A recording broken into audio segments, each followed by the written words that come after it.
ku bëgg sa aajo faju demal seeti sëñ Xaadim Mbàkke di sëtub Sëriñ Tuuba moo aay ci rab moo aay ci cat moo aay ci làmmiñ moo aay ci wutum këyit moo aay ci ndoxum siti donc ku ko bëgg a contacter ngay contacter le 77 589 65 97 77 589 65 97 sëñ Xaadim Mbàkke borom tawfeex. Bonsoir à tous et à tous, bonsoir à tous les suiveurs et à tous les inconditionnels de Grégoire Omnisport. Prévu dimanche prochain, la finale de la Coupe du Sénégal opposera donc le Casa Sport à l'Étoile Lusitana, le Casa Sport, donc le club de Arfan Sonko, donc le club de Lamine Diadhiou. Lamine Diadhiou, et quel pied gauche, hein, exceptionnel Lamine Diadhiou. Donc nous sommes donc dimanche prochain à 18h GMT au stade Abdoulaye Wade de Diamniadio Fara Wade Ndiak Dar Wade Ndiak Ndiku Thioro Sarr Mané Thioro Sarr Alkane Massamba borom jam Yasagan ma Cheikh Wade borom Almeria maa lay bëggee bu baax a baax. Donc au stade Lat Dior de Cess se disputeront les finales des petites catégories.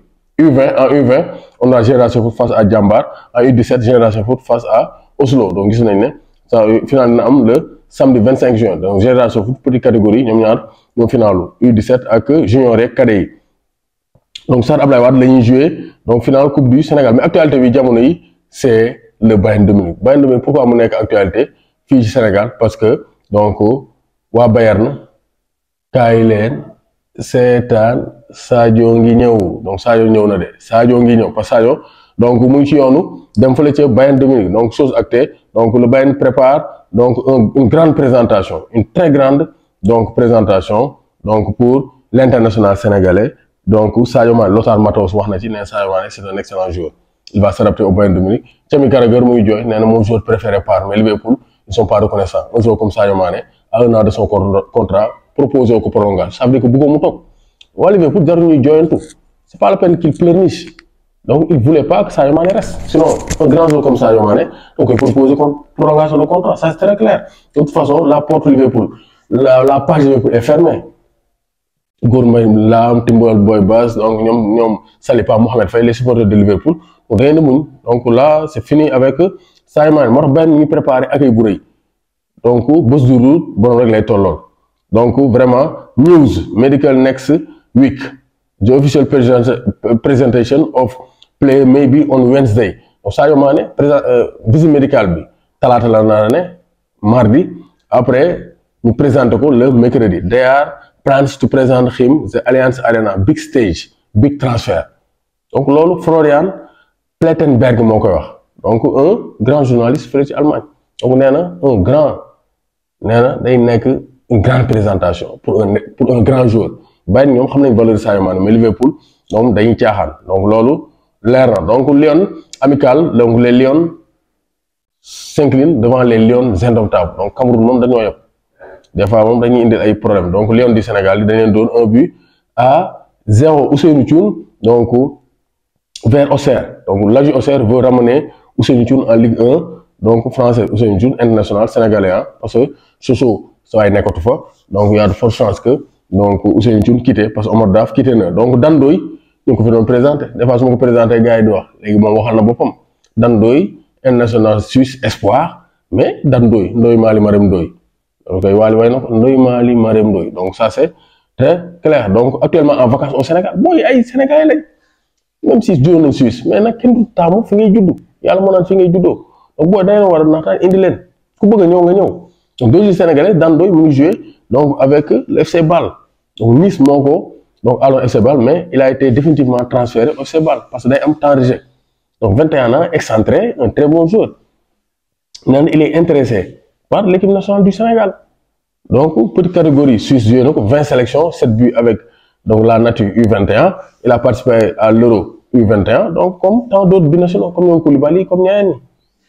Voilà. Donc si je suis l'équipe nationale, moi c'est l'équipe nationale, oui bien sûr, c'est l'équipe championne d'Afrique. Sénégal kenn du ko bañ. Donc pour moi, c'est la meilleure équipe d'Afrique actuellement. Et bien évidemment, je suivrai toujours l'équipe nationale du Sénégal. Le Sénégal mooy équipe bu gën a mag Afrique jamono yi ñu toll et dina continuer di suivre l'équipe nationale du Sénégal. Pour l'instant, je suis avec les jeunes de la Suisse, mais je ne ferme aucunement la porte du Sénégal. Au Sénégal, nee na tëjul buntam pour Sénégal parce que Suisse le judo fa la maa muy jouer avec les équipes de jeunes. Mais bu ko Sénégal soxla dina ñëw. Et pour moi, bien sûr, le Sénégal est une option. Donc loolu leer na. Moi comme tout joueur, rêve de jouer évidemment la Coupe du Monde. Donc c'est une opportunité. Il veut un intérêt et tout, mais Sénégalais là. S'il peut apporter footballistiquement quelque chose au Sénégal, il peut aider. Francisco Santos a été naturalisé tunisien pour venir jouer avec la Tunisie en 2004. Il a permis à la Tunisie de gagner la CAN. José Clayton, latéral gauche, il est brésilien. Il a été naturalisé justement pour gagner la CAN. Il a joué, il a gagné, il est parti.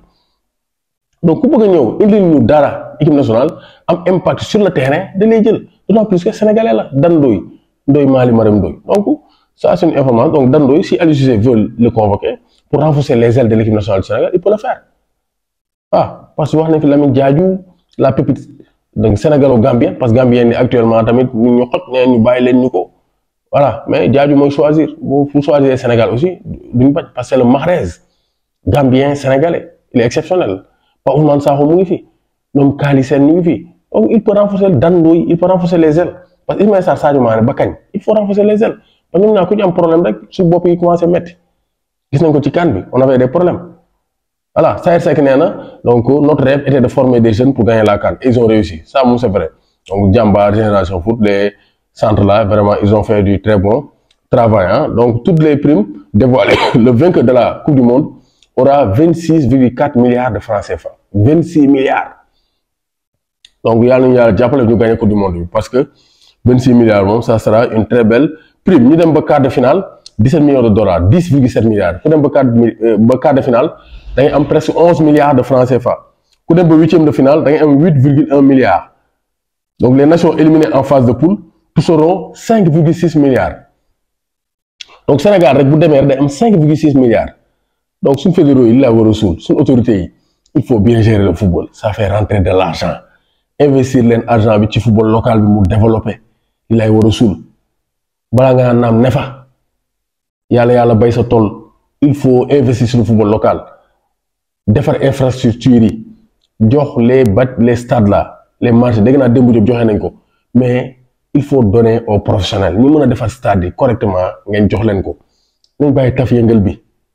Jël xaliss bi taf yëngal 5 ans plus tard mu yaq. Nañ défar stade yu baax yu mëna durer. Il faut qu'on soit professionnel.